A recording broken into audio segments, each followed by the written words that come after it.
Sir, Vijay அவர்கள் வந்து சுற்றுப்பயணம் போறதா அறிவிச்சிருக்காரு. அதுவும் வந்து சாட்டர்டே சண்டே மட்டும் தான் போறதா சொல்லியிருக்காரு. ஆனா அரசியல் கட்சி தலைவர்கள் என்ன சொல்றாங்கன்னா, இது என்ன பார்ட் டைம் அரசியலா, சாட்டர்டே சண்டே மட்டும் தான் பண்ணுவாருன்னு சொல்றது வந்து அது கரெக்ட் இல்லை அப்படின்ற மாதிரி பேசுறாங்க. இதை பத்தின உங்க கருத்து என்ன? இல்லை, அரசியல் கட்சி தலைவர்கள்னா எந்த அரசியல் கட்சி தலைவர்கள் எதற்காக வந்து பேசினாங்கன்ற ஒரு கேள்வி இருக்கு இல்லையா?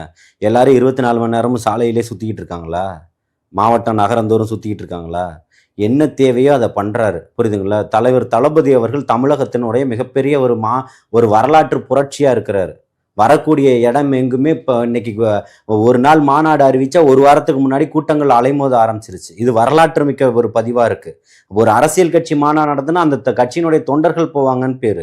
குடும்பம் குடும்பமாக மதுரை குலுங்க குலுங்கவா போயிட்டு இருப்பாங்க. இதெல்லாம் இன்னைக்கு வந்து எங்கேயுமே ஒப்பீடு செய்ய முடியாத அளவுக்கு இருக்குது. அவர் 1000 நீங்கள் விமர்சனங்கள் பண்ணலாம். அவர் நடிகர், பனையூர் பண்ணையார், இல்லை பார்ட் டைம் அரசியல்வாதி, சினிமா வெளிச்சம், சினிமா இது நடிகர், புகழ் உச்சம், இதெல்லாம் சொல்லலாம். அதையெல்லாம் தாண்டி மக்களாட்சியே இந்த மண்ணில் நிறுவக்கூடிய மிகப்பெரிய இந்த மண்ணினுடைய மிகப்பெரிய ஒரு மாற்றத்திற்கான ஒரு மகனாக தான் இன்னைக்கு மக்கள் பார்த்துக்கிட்டு இருக்காங்க.